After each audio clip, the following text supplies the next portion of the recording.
Hello friend, आप देख रहे हो हमारा चैनल ग्रो बुक्स। तो आज हम फिर से आपके लिए नई बुक लाए हैं जिस बुक का नाम है सोई डॉग। इसका मतलब नाइक के संस्थापक की अविश्वसनीय कहानी। इनका लेखक का नाम है फिल नाइट। तो चलिए बुक को आपको दो लफ्जों में बताते हैं। साल 2016 में रिलीज हुई किताब डू सॉग सू डॉग उस इंसान की जर्नी बताती है जिसने फेमस फुटवेयर कंपनी नाइक की स्थापना की है। उस शख्सियत का नाम है फिल नाइट। अगर आप भी नया बिजनेस करना चाहते हैं तो ये आपको कहानी ज़रूर पढ़नी चाहिए। यह बुक किसके लिए है? वे लोग जो नया बिजनेस स्टार्ट करना चाहते हो, स्टूडेंट्स के लिए, स्पोर्ट्स फैंस के लिए। तो चलिए अध्याय नंबर 1 को शुरू करते हैं। फिल नाइट ने अपने सफ़र की शुरुआत एक क्रेजी आइडिया से की थी। क्या आपको नाइक की टैगलाइन याद है? अगर नहीं याद है तो याद कर लीजिए। टैगलाइन है जस्ट डू इट। इस टैगलाइन से ही इस कंपनी के संस्थापक की डेयरिंग स्किल्स का आपको पता चल जाएगा। इस समरी से आपको उनके पूरे सफ़र के बारे में पता चलेगा। आपको ये भी पता चलेगा कि कैसे फिल नाइट ने जीरो से शुरुआत की और फिर सक्सेसफुल बिजनेसमैन के रूप में खुद को स्थापित भी किया। इस समरी में आप फिल नाइट के सफ़र से तो रूबरू होंगे ही, साथ ही साथ आप कई स्किल्स भी सीखेंगे। इन स्किल्स की मदद से आप भी अपने बिजनेस को सफलता की ऊंचाइयों तक ले जा सकते हैं। बात साल 1962 की है, जब फिल नाइट ने बिजनेस स्कूल से अपनी पढ़ाई पूरी की थी। वो काफ़ी शर्मीले स्वभाव के हुआ करते थे, लेकिन उन्होंने अपने स्वभाव को अपने सपने के बीच में आने नहीं दिया। फिल जापान के रनिंग शूज को अमेरिका में इंपोर्ट करना चाहते थे। इसी के साथ उनकी नज़र टाइगर ब्रांड पर थी, जिसे जापान की कंपनी बनाया करती थी। स्टैनफोर्ड बिजनेस स्कूल में पढ़ाई के दौरान ही उन्हें ये आइडिया आया था कि उस समय ना ही उनके दोस्त या प्रोफेसर, यहाँ तक कि उनके पिता ने भी भरोसा नहीं किया था। लेकिन इस बात से फ़र्क फिल को नहीं पड़ा और वो लगातार अपने कॉन्सेप्ट के साथ लोगों से मिलते रहे। इसी क्रम में एक दिन वो समय भी आ गया जब ओनिटिसुका के सीईओ ने फिल से कहा कि वो अपनी कंपनी के नाम क्या रखने वाले हैं। उस समय फिल को कुछ भी नहीं आ रहा था समझ में। उन्होंने हड़बड़ी में एक नाम बता दिया। ये नाम था ब्लू रिबन। ओनिटिसुका से 300 पेयर टाइगर शूज के डील होने के बाद फिल ने पूरी दुनिया की यात्रा की। इस यात्रा के दौरान उन्होंने कई अच्छे और इंस्पिरेशन एक्सपीरियंस भी हुए थे। फिल नाइट के पूर्व रनिंग कोच ने शुरुआत दौर के शूज को मॉडिफाई किया था। सभी की ज़िंदगी में कोई ना कोई होता है जो उसे प्रेरणा देता है। फिल की ज़िंदगी में भी ऐसे एक शख्स थे। ये शख्स कोई और नहीं बल्कि उनके रनिंग कोच बिल बोवरमैन थे। फिल के आइडियाज़ को बिल बोवरमैन का अप्रूवल मिल गया था। बिल के अप्रूवल के बाद से ही फिल के अंदर पॉजिटिव एनर्जी भी आ गई थी। बिल बोवरमैन शू डॉग थे। अब आपके मन में सवाल आया होगा कि शू डॉग क्या होता है। शू डॉग उस इंसान को कहा जाता है जिसे शू इंडस्ट्री के बारे में सब कुछ पता होता है, जिसे शूज के बारे में सारी जानकारी होती है। बिल हमेशा शूज में छोटे छोटे बदलाव करते रहते थे। इन एक्सपेरिमेंट को वो सिर्फ इसलिए करते थे कि शूज खिलाड़ियों के लिए ज़्यादा कंफर्टेबल बन सके। इसलिए उन्हें इसी इंडस्ट्री का शूज डॉग कहा जाता था। बिल का प्राइमरी गोल शूज को हल्का बनाना होता था। बाद में यही नाइकी कंपनी को ट्रेडमार्क फीचर भी बना गया था। अब आते हैं मेन कहानी पर। जब फिल जापान से लौटे तो उन्होंने बिल को ब्लू रिबन कंपनी में पार्टनरशिप ऑफर की। बिल ने भी हाँ कर दी। उन्होंने हाँ से फिल के अंदर गजब कॉन्फिडेंस आया था। फिल को इस बात का भरोसा हो गया था कि उनका क्रेजी आइडिया कुछ ना कुछ बड़ा करने वाला है। फिर से समय ने कुंजी का खेल खेल लिया। जब ब्लू रिबन की शुरुआत ही चली रही थी तभी बिल का कोचिंग करियर भी चल निकला। वो फ्यूचर के ओलंपिक के एथलीट्स को भी कोचिंग देने लगे थे। बिल स्टार रनर्स को टाइगर शूज की रिकमेंड करते थे। उनके रिकमेंडेशन से फिल के शूज की सेल्स भी बढ़ गई थी। अध्याय नंबर 2, ब्लू रिबन की ट्रस्ट वर्दी टीम। जैसे जैसे ब्लू रिबन बढ़ रहा था, फिल ने भी अपने चारों तरफ भरोसेमंद लोगों को रखने की शुरुआत कर दी थी। ब्लू रिबन में काम करने वाले लोगों की एक खासियत थी कि वो नॉर्मल कॉर्पोरेट वर्कर की तरह नहीं थे। उनको आप टैलेंटेड मिसफिट लोग भी कह सकते हैं। वह सभी लोग साथ में इतना बढ़िया काम करते थे। शायद इसके पीछे का कारण यह भी था कि वो लोग मिसफिट थे। एक दूसरे के काम की कद्र करना उन्हें अच्छे से आता था। कोई भी आदमी किसी दूसरे की तरक्की से जलता नहीं था। सभी की कोशिश रहती थी कि वो सामने वाले की ओर आगे बढ़ने में मदद कर सके। ब्लू रिबन के जितने भी कर्मचारी थे सभी को फिल की विजन पर भरोसा था। ब्लू रिबन की टीम को मजबूत बनाकर रखने के लिए फिल भी कई जतन किया करते थे।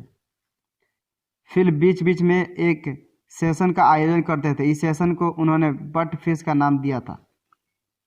जब हर दिन के काम की बात आती थी तो फिल जनरल पैटर्न की बात को फॉलो किया करते थे। जनरल कहा करते थे कि कर्मचारियों को यह मत बताओ कि कैसे करना है, बल्कि उन्हें यह बताओ कि क्या करना है। विश्वास मानो तुम रिजल्ट से चौंक जाओगे। फिल ने अपनी टीम को कभी नहीं बताया कि उन्हें काम कैसे करना है। फिल ने अपनी टीम पर हद से ज़्यादा भरोसा जताया था। जब कभी कंपनी के लिए कोई बड़ा फैसला लेना होता था, हमेशा फिल टीम के सभी मेंबर्स को शामिल किया करते थे। जब साल 1971 में कंपनी ने यह फैसला किया कि अब वो खुद का एक ब्रांड तैयार करेगी, ब्लू रिबन का नाम अब उनके लिए सही नहीं है, तब फिल ने टीम से नए नाम सजेशन मांगा। तभी जेफ जॉनसन ने नाइक का नाम सुझाव दिया था। आपने एक बात सुनी होगी कि फेम पाने के लिए जी तोड़ मेहनत करनी पड़ती है। इसी के साथ अगर आप कभी किसी बड़े बिजनेसमैन से मिले हो तो आपको यह भी पता चल जाएगा कि उनकी सोच भी इसी इर्द गिर्द घूमती है। कई बड़े बिजनेसमैन का यह भी मानना भी होता है कि किसी भी अच्छे काम को लाखों रुकावटें आती है। फिल के सफर के आगे भी दो बड़ी मुसीबतें ने डेरा डाला हुआ था। पहली मुसीबत साल 1973 में ओनिटिका कंपनी के द्वारा लाई गई थी। कंपनी ने ब्लू रिबन के ऊपर लागत को लेकर मुकदमा दायर करने की कोशिश की थी। इसी मुसीबत से भी फिल ने काफ़ी हिम्मत के साथ लड़ा था। फिल को हमेशा से भरोसा था कि उनके प्रोडक्ट में इतना दम है कि उनके ग्राहकों का साथ कभी नहीं छोड़ने वाला है। इसके बाद फिल के ऊपर दूसरी मुसीबत साल 1977 में आई, जब सरकार ने यह दावा किया कि नाइक के ऊपर $2.5 करोड़ बकाया है। यह परेशानी तब शुरू हुई जब अमेरिका में नाइक के कंपटीटर केट्स और कन्वर्स से मिलकर काम करना शुरू किया था। एक अनक्लियर कस्टम ड्यूटी कानून को उजागर किया जिसे अमेरिकन सेलिंग प्राइस लॉ कहा जाता है। उन्होंने ये आरोप लगाया था कि नाइक कंपनी ने इस दुनिया का उल्लंघन किया है। उन्होंने सरकार के ऊपर नाइक के ऊपर एक्शन लेने का दबाव बनाया था।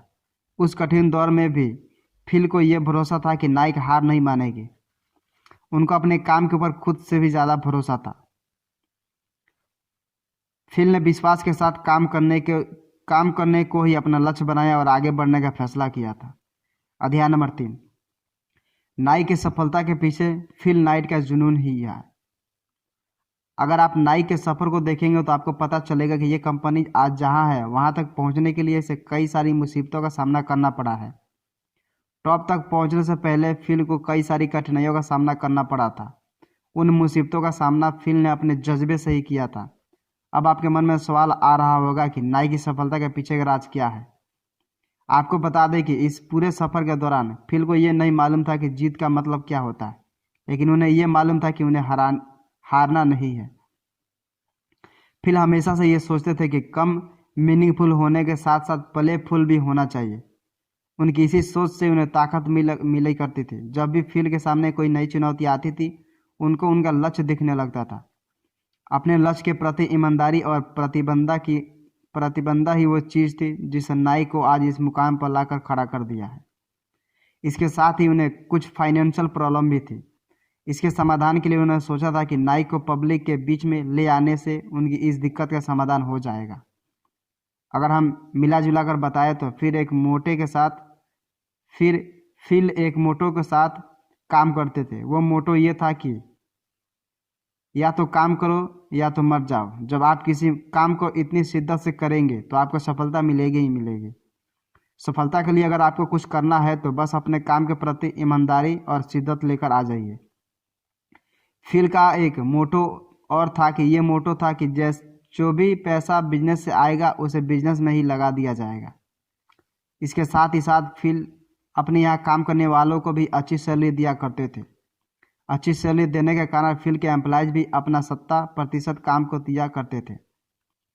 इस तरह की फाइनेंशियल स्ट्रेटेजी का मतलब था कि फिल अपने बिजनेस के लिए बैंकों पर काफ़ी हद तक आश्रित थे, लेकिन अधिकतर बैंक फिल को बड़ा लोन देने से मना कर देते थे।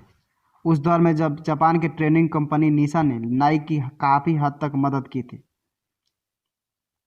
आज के दौर में जब नाइक दुनिया भर में सबसे सफल कंपनियों में से एक है, इसके पीछे का श्रेय फिल की काबिलियत और उनके पूरी टीम की मेहनत के ही जाती है। नाइक ने लगातार फैक्ट्री वर्किंग कंडीशन पर काम किया है, खुद को इनोवेट किया है। शुरू से ही फिल और नाइक कंपनी के एम्प्लॉइज का उद्देश्य था कि वो ग्राहकों को बेहतर सुविधा दे सके। उन सबके लिए ग्राहकों से बढ़कर कोई भी नहीं था। यहीं से उनके अंदर कई खूबियों का जन्म भी हुआ था।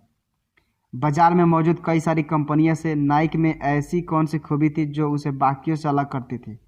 वो खूबी थी ग्राहकों का विश्वास जीतना। नाइक ने शुरू से ही ये कोशिश की थी कि वो ग्राहकों का विश्वास जीत सके। ग्राहकों के साथ साथ नाइक अपने लेबर्स के लिए भी बेहतर वर्किंग माहौल बनाने के लिए काम करती थी। कंपनी समय समय पर खुद के अंदर इनोवेट करती रहती। नाइक अब अपने कारखाने के श्रमिकों के लिए बेहतर लेबर स्टैंड स्थापित करने के लिए कड़ी मेहनत कर रही है। 90 के दशक में एशियन स्वीट शॉप की एक रिपोर्ट आई थी जिसमें कंपनी श्रम मानक पर कंपनी की रेटिंग अच्छी नहीं थी। इसके बाद से ही कंपनी ने अपने अंदर कई बदलाव किए थे। इन सब के अलावा नाइक ने अपने वर्कर्स की सैलरी कैसे बढ़ाई जाए, इसके ऊपर भी काफ़ी ज़्यादा काम किया था। कंपनी की हमेशा से कोशिश रही है कि उनके वर्कर्स को अच्छी सैलरी मिल सके। अपने वर्कर्स के लिए नाइक कंपनी हमेशा ही खड़ी रहती थी। एक वाकया तो ऐसा भी है कि एक देश के सरकारी अधिकारी यहाँ तक कह दिया था कि अगर आप अपने वर्कर्स को डॉक्टर से ज़्यादा पेमेंट देने लगे तो ये अर्थव्यवस्था के लिए अच्छा नहीं होगा।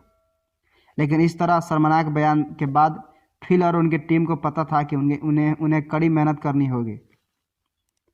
कारखानों की स्थिति में सुधार करने के लिए कंपनी ने जो पहला बहुत बड़ा आविष्कार किया था उसका नाम था वाटर बेस्ड बॉन्डिंग एजेंट। कारखानों की मरम्मत के लिए यह बहुत बड़ा आविष्कार था।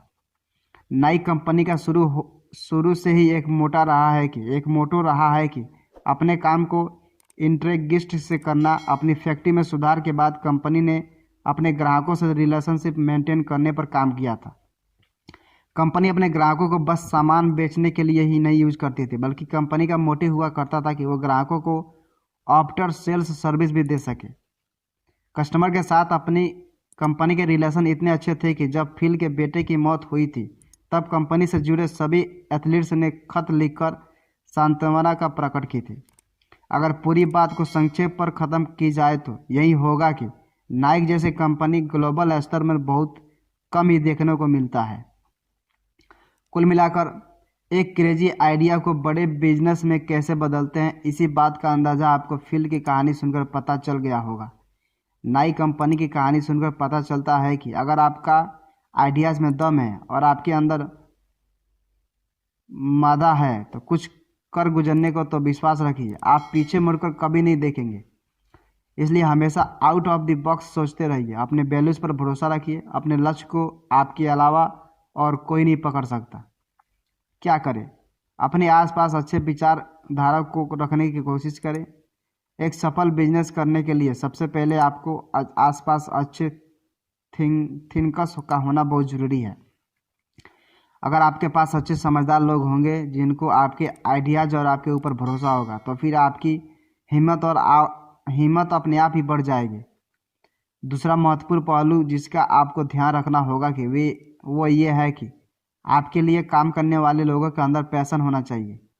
अगर उनके अंदर उस काम के प्रति लगन होगा तो आपका काम अपने आप तरक्की की तरफ आगे बढ़ेगा। हंसते रहिए, मुसीबतों का सामना हंसकर करिए, हौसला रखिए, जीत आपकी ही होगी।